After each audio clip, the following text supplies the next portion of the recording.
Saludos especiales desde el podcast por Canal 13. Mi nombre es Alejandro Marín. Hoy estoy en el estudio, en el taller de Quindy Yactu, un reconocido pintor de Putumayo que me acompaña para celebrar el que va a ser un especial que haremos con música desde el Putumayo en Resonantes. El programa se va a llamar Musu Takei. Bienvenido al podcast. ¿Cómo va todo? Hola Alejandro, buenas tardes. Muy contento de saber que estuvieron por mi tierra escuchando los cantos, las armonías de nuestra gente. Estuvimos con su hermano Olimpo. ¿Qué hace él por allá? Sí, somos de familia de artistas. En la familia tenemos pintores, tenemos tejedoras y tenemos músicos. Olimpo es uno de los artistas, músicos de la nueva generación de nuestro pueblo Inga. Ajá. ¿De dónde son ustedes puntualmente en el Putumayo? El pueblo Inga está ubicado en Putumayo, Caquetá y Nariño. Hábleme un poco de ese pueblo. Cuénteme un poco Sí. cómo son, quiénes son. Nosotros somos oriundos del Valle de Sibundoy. El río Putumayo precisamente hace referencia a nuestra lengua, y Putumayo quiere decir el río de las frutas, el río de las frutas. Hablamos el Simirruna, que quiere decir la palabra del hombre, y el Musu Takei quiere decir las nuevas armonías, las generaciones nuevas de los cantos, de la música. Eso suena muy bonito. Que se llame Nuevas Músicas y que el nombre en sí mismo tiene una sonoridad muy especial. Musu Takei. Musu Takei. Sí, sí. Suena poderoso, ¿sabes? Sí, el Takei o Takirei, que también lo utilizan mucho en la parte ritual, en la parte de ceremonial de la ambihuasca o yagé. Okay. ¿Sí? ¿Cómo funcionan esos rituales? Nosotros venimos de la cultura del yagé, o en la lengua nuestra le llamamos ambi o ambihuasca, que quiere decir el remedio de la naturaleza, el remedio del bejuco. Y a partir de él nos nutrimos tanto de color como de armonías, de música. ¿Sí? Estoy percibiendo en estos últimos tiempos, en estos últimos años, donde las nuevas generaciones nos estamos nutriendo de ese saber ancestral que se había opacado un poco. Y pienso que estamos refrescando nuestra memoria a partir de ese ritual, de esos rituales, de ese compartir con la naturaleza, con los mayores, y estos tiempos donde empezamos a refrescar la memoria. Óigame, vamos a hablar del ritual en un instante, pero le quería preguntar, volviendo a la lengua, ¿qué tan utilizada es? ¿Qué tan popular es? En Putumayo se usa, y qué tan en peligro de extinción está, porque una de las conversaciones de las que se habla mucho por ahí en la antropología y en la sociología, pues es que este tipo de lenguas ancestrales están muy en peligro de desaparecer porque ya no las hablan. Yo lo he oído a usted hablar la lengua, pero quiero preguntarle el resto de la gente, ¿qué tanto la conversa?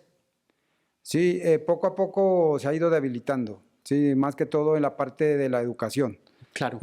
Hace más o menos unos 27 años comenzamos con los programas de gobierno que llamaban Escuela Nueva, sí, donde se hacía énfasis en que las escuelas donde habían asentamientos indígenas fueran bilingües. Y luego poco a poco se fue fortaleciendo esa educación, y ahora ya contamos con escuelitas de educación propia, donde se hace fortalecimiento a nuestra lengua y también a nuestras costumbres. ¿Sí? En mi pueblo hay una escuela y un colegio que se llama Yachayhuasi, que significa la casa del saber, la casa del conocimiento. Poco a poco hemos querido empezar a fortalecer la lengua, y a partir de los cantos, de la participación cultural, ese fortalecimiento de identidad, donde ya no solamente empezamos a utilizar nombres en español, sino también nombres en la propia lengua nuestra. Precisamente es el caso mío, donde a mí me bautizaron como Vicente, nombre español, digamos, buscando, digamos, nombres de pronto bíblicos o de un santo, ¿sí? El mismo pueblo nuestro llama Santiago en español, pero en la lengua nuestra se llama Manoy, ¿sí? Y a partir de eso, las nuevas generaciones hemos empezado a colocar los nombres en lengua en Inga. Ajá. Y, ¿Usted y- cómo y se a puso partir de eso, usted cómo se puso el suyo?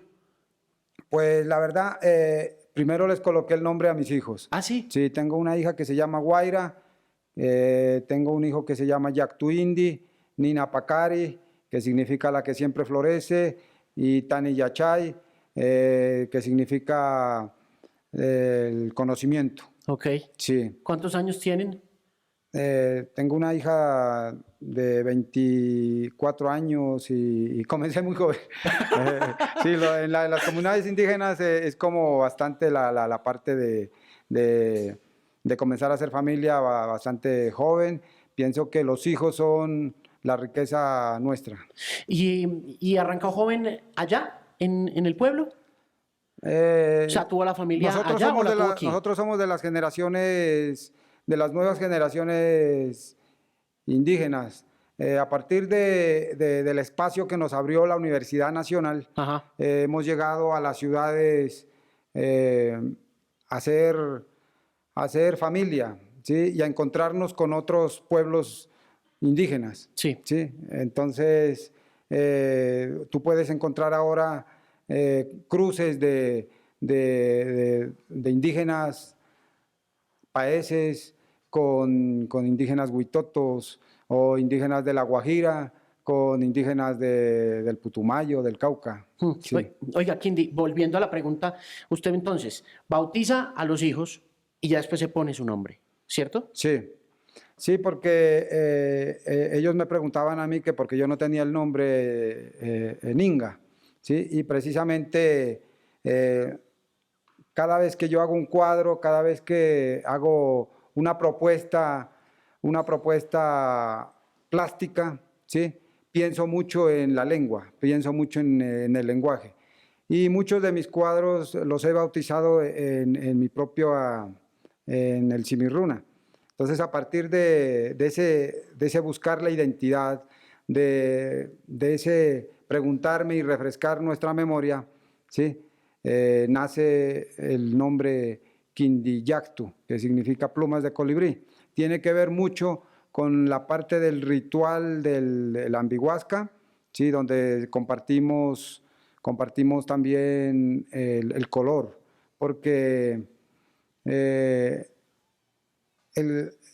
cuando estamos en la parte del ritual hablamos mucho de pronto de las pintas, y las pintas son las emociones que nos da el espíritu o nos dan los espíritus de la naturaleza, tanto en la parte, digamos, del color como en la parte también del sonido.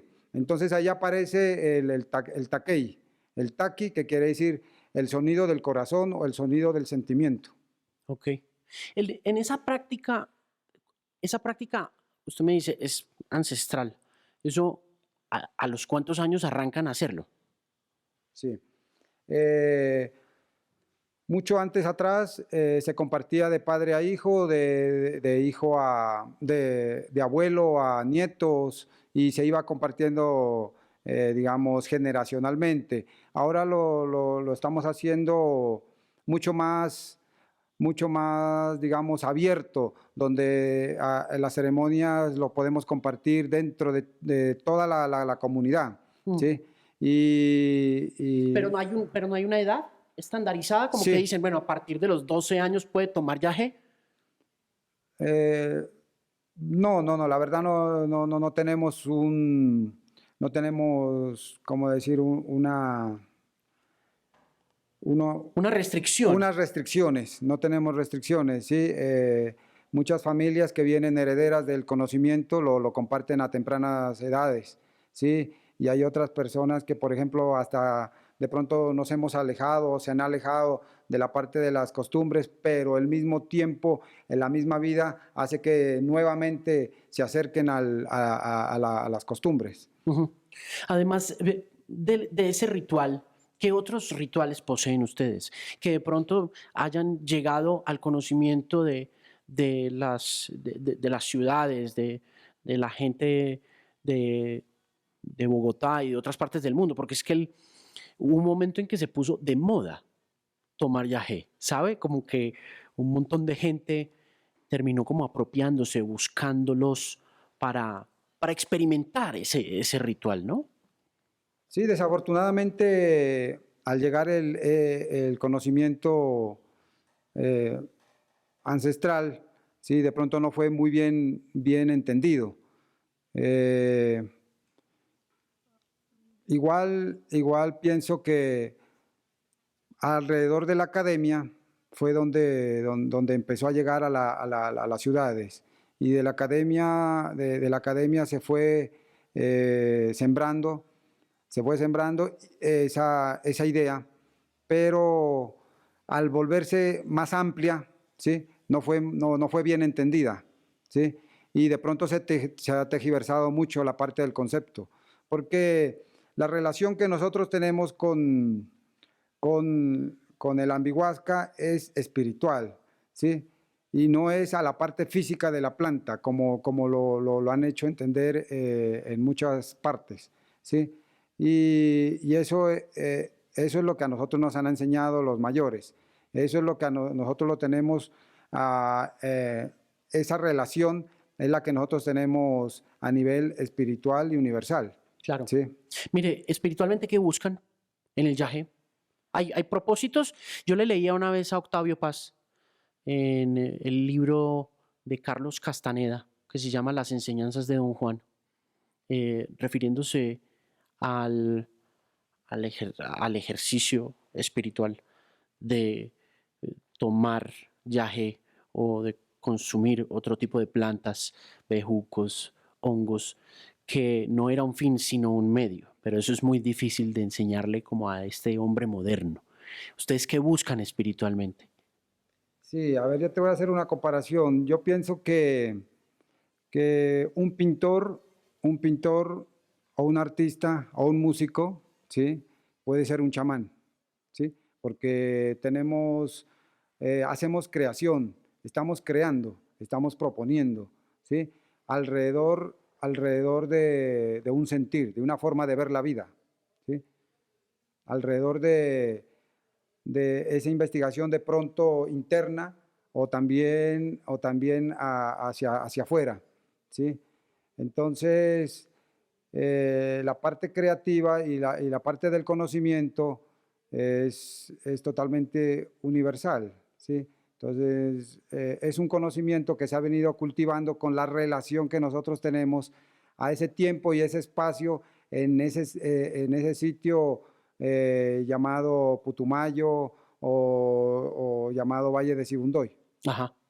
Mire, ¿usted cuándo comenzó a pintar? ¿Cuántos años tenía cuando empezó?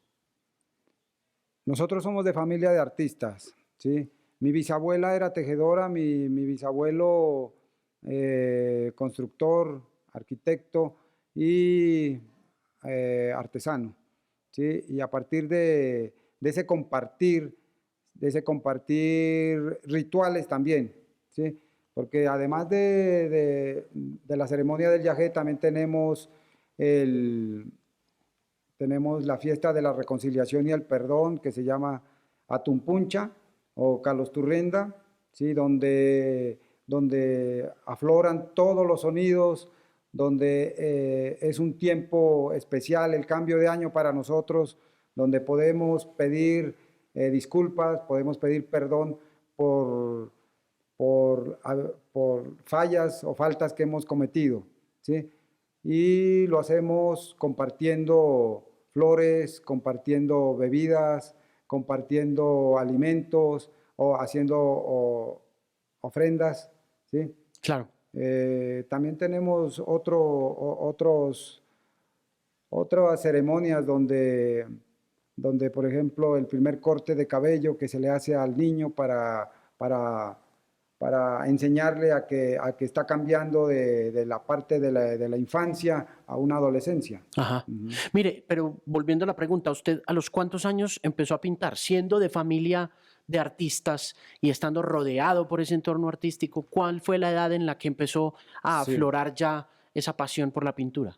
sí, yo lo empecé a hacer desde la escuela. Sí, Desde la escuela fui educado por hermanos maristas y ellos tenían la costumbre de hacer de pronto eh, concursos de pintura. La escuelita está, está construida muy cerca a un cerro o a una loma donde hay barro de colores. ajá. Entonces ahí se conseguía barro blanco, barro rojo, barro amarillo, muchos colores de piedra, muy cerca a los ríos, a las quebradas, ¿sí? Y la verdad, siempre he tomado la pintura como un juego, ¿sí? Como lo aprendí de niño, como si estuviera jugando a tocar el material, a palpar el color de pronto con la vista. Por eso mi pintura tiene que ver mucho con la textura. La textura y el color es la parte abstracta, la parte inconsciente en mi pintura. Y la línea ya viene a jugar con esos espacios que logro al colocar color y quitar para luego amarrarlo con la línea y jugar con la parte eh, figurativa. Hmm. Sí, entonces quiero juntar la figuración y la abstracción en la obra. ¿Qué tan difícil es convertir el juego y el divertimento del arte en un oficio de pintar, en la disciplina de pintar? ¿Cómo combina las dos cosas? Sí, yo pienso que el artista, el pintor, eh, no lo hace como oficio, sino es una forma de ver la vida, es una forma de percibir, ¿sí? Es una forma de sentir. Entonces, por eso le hacía como la La comparación de que comparación. un artista es muy cercano a un chamán, porque trabaja mucho o vive mucho, está viendo la vida a partir del sentir, del sentimiento. A eso nosotros le llamamos el samay, donde nace el taquey, que quiere decir El los latido. sonidos, Ah, ok. los latidos. Mm, Sí, el mismo latido del corazón es un sonido. sí, Sí, entonces ese se llama taquey, el taqui. ¿Sí? Y a partir de eso, de esos sentimientos, de ese conocimiento, le llamamos samay, que quiere decir conocer a partir del sentimiento, del sentir. ok. Bueno, ¿y ese sentimiento cómo se encamina? Porque entiendo la naturaleza chamánica, me parece asombrosa además, em, pero de todas maneras uno tiene que tener como un método, ¿no? No tiene un método para pintar, o sea, no dice, por ejemplo, voy a levantar, se levanta todos los días a cierta hora, como que sigue patrones, es lo que quiero Sí. decir. Hay muchos artistas que se sientan a pensar la idea, ¿sí? Para llegar a crear. Yo lo que hago es ponerme a jugar con los colores para que los colores, la línea, el dibujo me lleven a la idea, ¿sí? Entonces, comenzar un cuadro, ¿sí? Con ese juego del color, con ese recordar, ¿sí? Porque lo que hago es con el color y la textura, acercarme a una piedra, a una textura de una piedra o a una corteza de un árbol, a esos momentos de infancia, a ese compartir de esos espacios eh, rituales, ¿sí? Entonces, no parto de una idea, la busco y llego alrededor de la línea, alrededor del dibujo. ¿Cuánto, en qué año llegó a Bogotá? Sí, eh, pienso que soy como de la segunda generación de egresados de la Universidad Nacional. Eh, Estamos hablando como del 95. Ok. De segundo, la segunda generación de egresados de que de la Escuela de Artes. Sí, de artes, Ok. sí. ¿Cómo era la escuela en aquel momento? Alcancé a compartir y le doy muchas gracias a la Universidad Nacional por habernos abierto ese espacio, muy necesario, la verdad, sí. Es muy difícil, o en esos tiempos era mucho más difícil, ¿sí? Poder estudiar, ¿sí? Y mucho más en una carrera universitaria. Entonces, alcancé a tomar clases y ver y compartir espacios con maestros muy representativos del arte colombiano, como es el maestro Santiago Cárdenas. ¿Sí? Pude compartir clases con el maestro Miguel Ángel Rojas, ¿sí? Muy representativos del arte en Colombia. ¿Qué cosas aprendió en la academia, en la Universidad Nacional, en esa segunda generación? ¿Qué aprendió? Sí. Usted viene de una tradición donde lo espiritual guía lo artístico y lo artístico se vuelve chamánico. Pero, ¿qué le aporta el, la inmersión académica a su Sí. trabajo?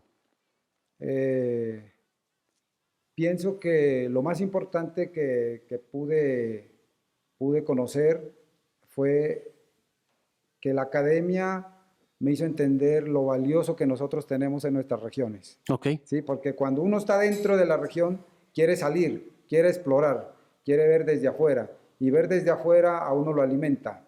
¿Sí? Entonces, llegar a la Universidad Nacional precisamente lo que hizo fue fortalecer para que pueda ver, investigar de toda esa riqueza de nuestra identidad como pueblo indígena, Ajá. como pueblos indígenas. ¿Sí?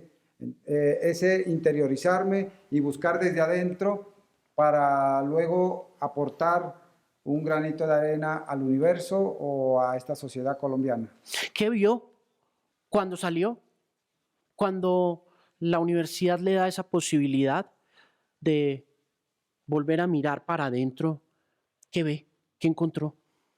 Encontré mitos, encontré nuestro color, nuestras formas, encontré mucho orgánico, pienso que nosotros somos muy orgánicos, a veces cuando llegamos acá a la ciudad nos encontramos con paredes tan fuertes, con tanta creación de máquinas que nos hemos ido alejando, como nos hemos ido un poco, o se ha ido opacando más bien esa sensibilidad, esa parte humana, Ujú. ¿sí?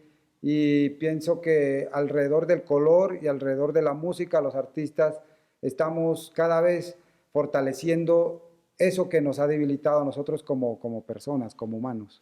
¿Escogió algún color? Yo veo muchas cosas azules y como turquesas o verdes. Eh, ¿Tiene el Putumayo algún color después de que usted lo, obvio tiene muchos, pero me refiero a que cuando usted voltea la mirada de regreso después de llegar a Bogotá y de entender lo que me acaba de decir, eh, ¿escoge una paleta de colores para pintar el Putumayo desde su obra? Precisamente, muy linda pregunta, te agradezco. Eh, Cuando estoy pintando cuadros, me acuerdo mucho de mi tierra. Precisamente ahora en la pandemia quise estar allá en mi tierra y construir un espacio para poder pintar desde allá. Y la última serie que estoy exponiendo precisamente aquí en Bogotá se llama Desde Allá. Wow. Es hablando de esos espacios, hablando de esos sitios sagrados de allá, de esos nacederos de agua, de esos páramos, hablando de esas lagunas, ¿sí? Y, y todas las obras tienen que ver, fueron concebidas allá, ¿sí? Desde allá. Se llama la exposición Desde Allá. ¿Está acá? ¿La están Sí, sí, haciendo? ¿Dónde la precisamente tiene? la inauguramos ahora en la feria de Arbo, ¿sí? Con una galería llamada Poliedro. Ok. Ujú. ¿Y está todavía? Está montada, están invitados a verla. La galería se llama Poliedro, está ubicada en San Felipe, aquí en el nuevo barrio cultural que se está forjando en la ciudad. ¿Qué tal está ese barrio?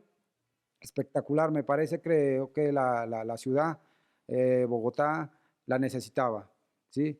Y necesita muchos más espacios donde los artistas podamos expresarnos y dar a conocer esa diversidad tan rica que tiene Colombia. Precisamente pienso que lo más grande que tenemos como colombianos es esa diversidad. Aquí hay más de 100 pueblos indígenas. Tenemos cada los pueblos hay más de 65 lenguas que todavía no se han marchitado. Es increíble eso y le quería preguntar nuevamente, regresando al tema de lenguas, em, ¿cómo está esa lucha por evitar que se marchite la lengua? Usted me contaba al comienzo de la conversación que trabajó mucho con gobiernos, o por lo menos con gobiernos anteriores desde hace 27 años, en la preservación de las lenguas que usted habla. ¿Cómo está eso? ¿Cómo está eso en estos momentos? ¿Siguen eh, preservando esa lengua o tienen problemas en estos momentos para poderlo ejecutar y llevar a cabo? Sí, personalmente pienso que no, las nuevas generaciones o la mía, no estamos de pronto para reclamar lo que la historia hizo con nuestras culturas. Pienso que es un deber de nosotros, ¿sí? Y tenemos que hacer ese esfuerzo de construir, reconstruir, ¿sí? Y empezar a refrescar esa memoria que se ha ido opacando poco a poco. ¿Por qué siente? Entonces, debemos comenzar a contar nuestra propia historia, porque la historia nos la contaron. Entonces, ya es un deber nuestro comenzar a contarla alrededor del color, alrededor de las formas, alrededor del sonido, alrededor de los cantos, alrededor de los escritos, de los poemas, alrededor de nuestra propia investigación y contar nuestras alegrías, contar nuestras emociones, contar nuestra rabia también, ¿sí? Y contar la violencia que, que se ha dado aquí en estos tiempos en nuestra tierra. Sí, usted lo que me dice es que esta generación es una generación que tiene que dedicarse a crear, A crear. ¿sí? A Sí, producir, sí, más que a quejarse. sí, sí, así lo veo, ¿no? Sí, porque eh, eh, la historia ha sido fuerte con nosotros y nosotros hemos resistido, ¿sí? Y esa resistencia como pueblos indígenas es tan fuerte que nosotros podemos aportar a solucionar muchos de los inconvenientes que tenemos como sociedad. Ujú. ¿Cuáles cree usted en estos momentos que son los inconvenientes más grandes para los pueblos indígenas que se pueden superar o mejorar usando esa ideología y Sí, esa filosofía de creación, de aporte, de desarrollo y de investigación? sí. Precisamente estuvimos hablando ahora, ¿no? Cómo llegó el conocimiento del ambihuasca a las ciudades, ¿sí? Ujú. Y de pronto fue malentendido. Otro de los mensajes que traemos los pueblos indígenas a los sitios urbanos de Colombia es la preservación del medio ambiente, ¿sí? Los taitas, los sinchis, los mamos han estado hablando a partir del cuidado del medio ambiente, ¿sí? Y, y a veces en las políticas de Estado vemos que son muy contradicientes, ¿sí? A veces esa palabra, ese mensaje, tenemos que fortalecerlo y queremos que nosotros como pueblos indígenas no estamos luchando solamente para nosotros, sino nosotros precisamente ese tipo de conocimiento, ¿sí? Del querer la naturaleza, del querer un río, de preservarlo, ¿sí?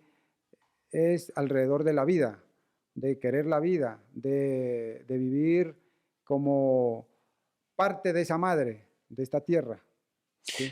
Kindy, ¿usted su origen indígena le ha ayudado como artista o le ha complicado las cosas? Eh, No, a mí ser indígena me ha dado mucho, ¿sí? Me ha dado mucho en la parte tanto personal como, digamos, también como artista, ¿no? No, sí, igual, o sea, el ser artista, eh, eh, estar compartiendo tanto en mi comunidad como acá en la ciudad, ¿sí?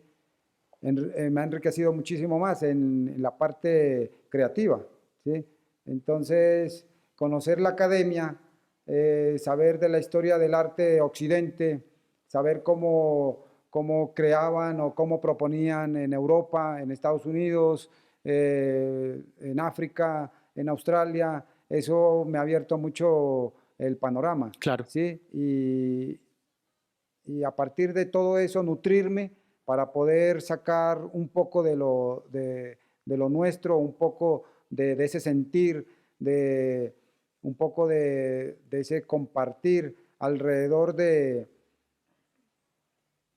nuestras costumbres, ¿sí? Pienso que hace que uno también vaya abriendo un camino un poco más amplio para las generaciones que vienen detrás de uno o para las nuevas generaciones, ¿sí? De pronto, eh, el poder exponer aquí en Bogotá o poder llevar cuadros o exponer también en México, en Europa, ¿sí? Y mostrar afuera de quiénes somos nosotros, es también una forma de abrir espacios para los niños que están estudiando en un resguardo o están aprendiendo. claro. Me ha mencionado usted la expansión de su conocimiento a través de esta pregunta. Me hablaba usted de el conocimiento del arte occidental. ¿Qué lo, qué lo influye? ¿Qué influencias tiene de esas cosas aprendidas de Australia, de otras partes del mundo? ¿Tiene ídolos? No, yo diría que me enfoco más a la, a la manera como ellos llegaron a una idea, ¿sí? Entonces, la manera de percibir y de pintar, digamos, de un artista clásico, ¿sí? Para luego buscar y poder entender por qué Jackson Pollock pintó de una manera totalmente distinta, donde la fuerza o donde las emociones, rodeado de una sociedad muy distinta a la de un artista clásico, ¿sí? Lo llevaron a expresarse de esa manera o encontrarme con Basquiat totalmente urbano, donde tampoco tuvo academia y pudo expresarse de esa manera y nos dio a conocer que la vida y el color, las emociones, el dibujo, la música está en cada uno de nosotros y lo podemos percibir de una manera donde nos une, ¿sí? Porque el color, la música une, ¿sí? Y nos vuelve más grandiosos, nos vuelve universales. Esa forma de entender hace que yo juegue y pueda llegar a proponer cosas con un símbolo como es un ave o como un símbolo como es un animal, ¿sí? Ahora trabajando la parte de la naturaleza, me he enfocado a buscar, ¿sí? Plantas autóctonas o árboles que son muy representativos en nuestra región. ¿Y qué encuentra en ellas cuando empieza a buscar qué encuentra en las plantas para producir arte?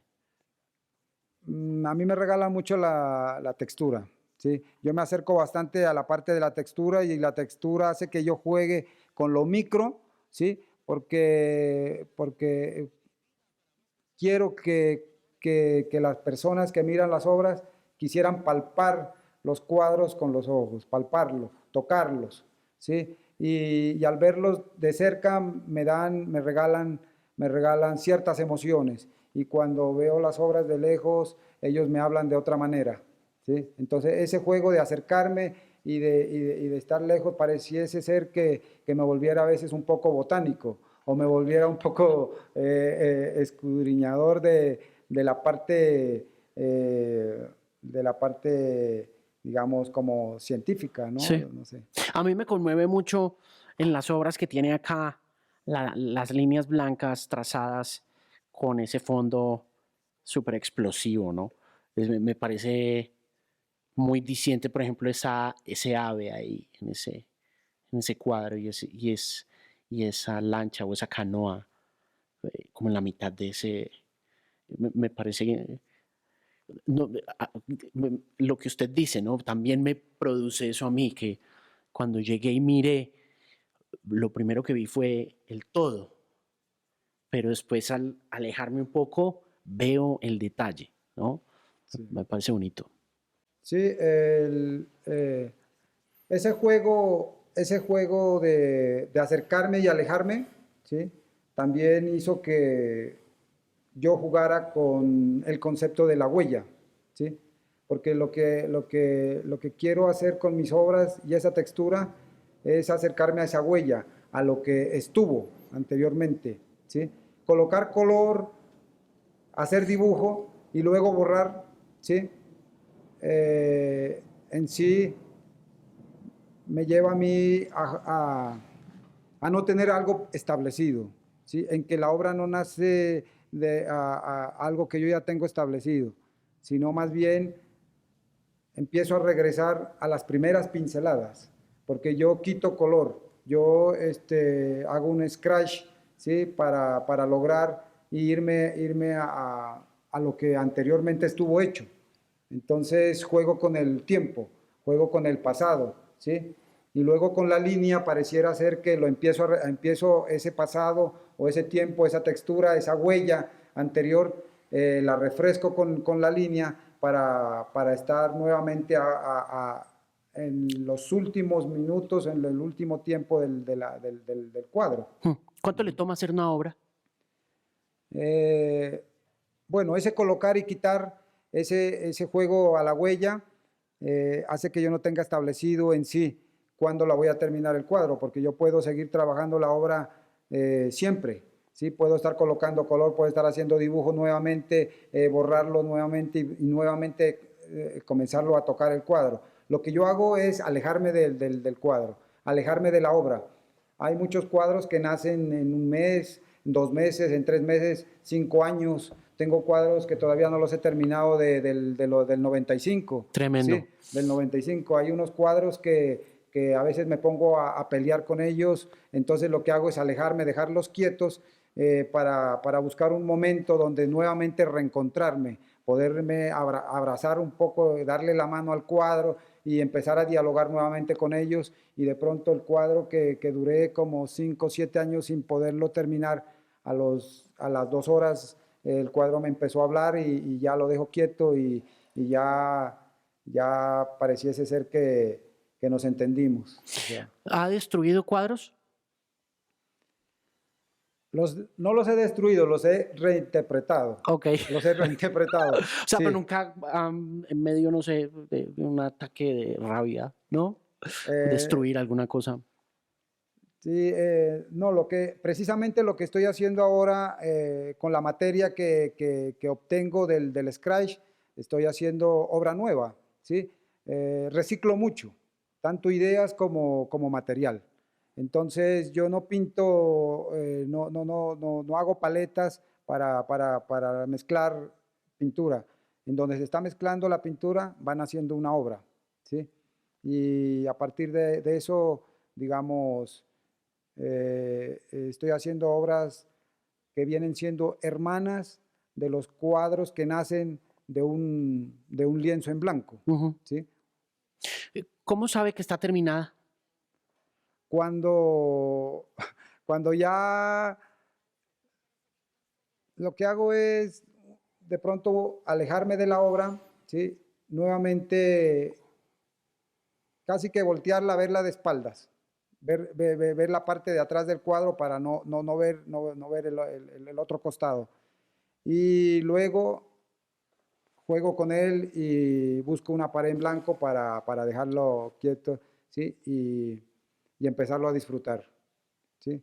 A disfrutar no solamente en el sentido romántico de decir que está bello, sino en el sentido de que la obra me empiece a dar otra idea, o la idea, o el cuadro, la pintura me hable, ¿sí?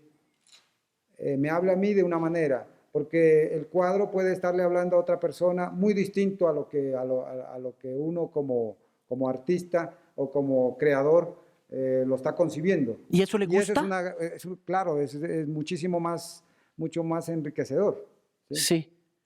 Es curioso, es también, no sé, a veces sentiría yo que es un poco difícil soltar la obra en el sentido de la apreciación de ella, ¿no? Como que me parece admirable de un artista que le entregue la obra al público para su apreciación y que la apreciación sea muy diferente a la suya, Sí. ¿no?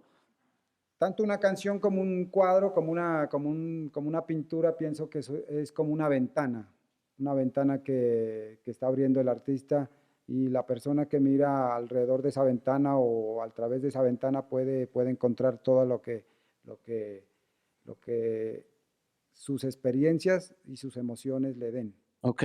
¿Cómo funciona el negocio del arte? ¿Cómo vende sus obras? Sí. Eh, Cuando terminé la Universidad Nacional, mi, Mi tesis fue meritoria, laureada. A partir de ese reconocimiento, tuve la oportunidad de exponer ya como profesional, digamos, entre comillas, en la Sala Verde del Convenio Andrés Bello. ¿Sí? Una sala espectacular, linda, donde estaban llegando artistas jóvenes. ¿Sí? Luego participé en salones regionales donde también tuve un buen aprecio. En el Salón Nacional también participé varias veces en salones nacionales, convocatorias, premios, y poco a poco la obra misma fue hablando, la obra misma fue ganando un cierto reconocimiento, ¿sí?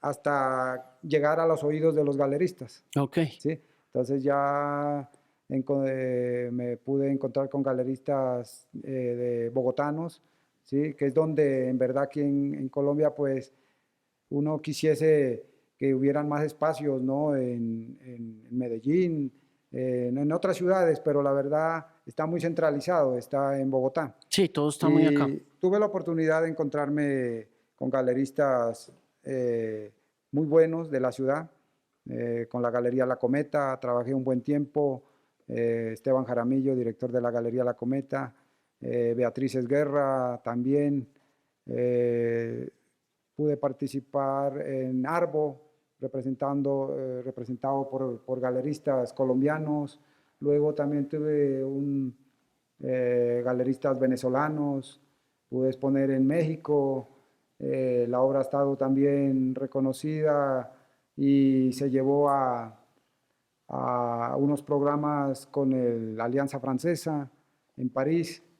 Eh, Ha hecho cosas. Sí, hemos abierto espacios, la obra misma se ha ido abriendo espacios.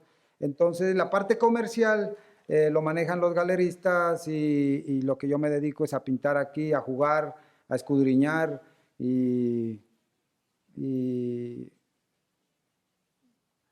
la parte, digamos, digamos, investigativa, ahora la estoy enfocando más en mi territorio.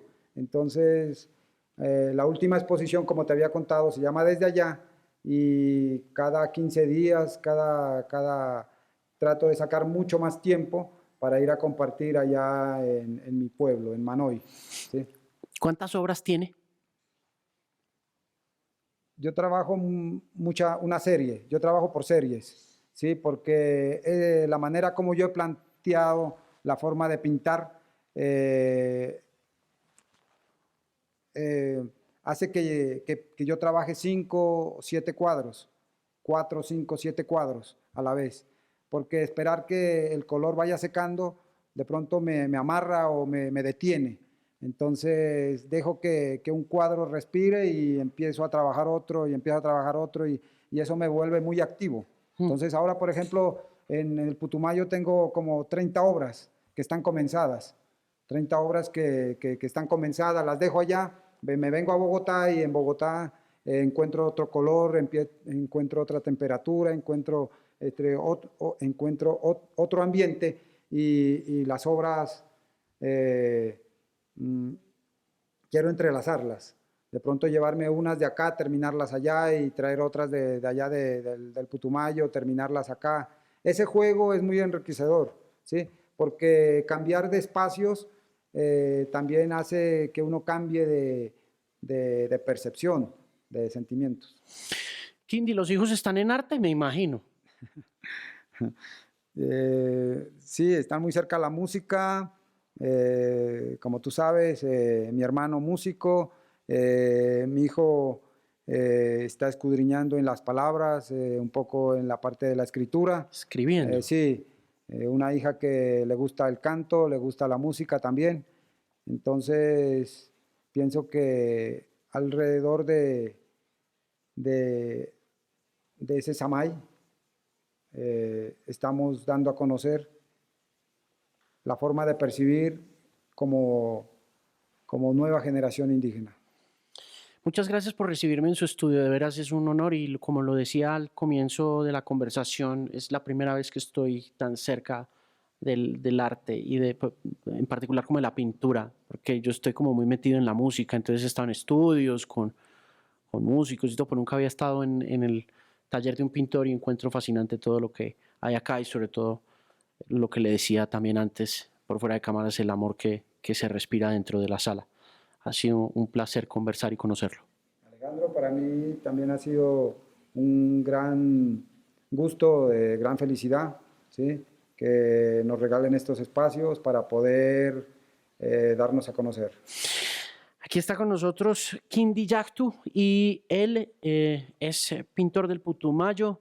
Tiene en estos momentos exposición. ¿En dónde? Repitamos. Estamos en la Galería Poliedro, San Felipe, y vamos a inaugurar una exposición precisamente a finales de este mes en la Galería Baobab.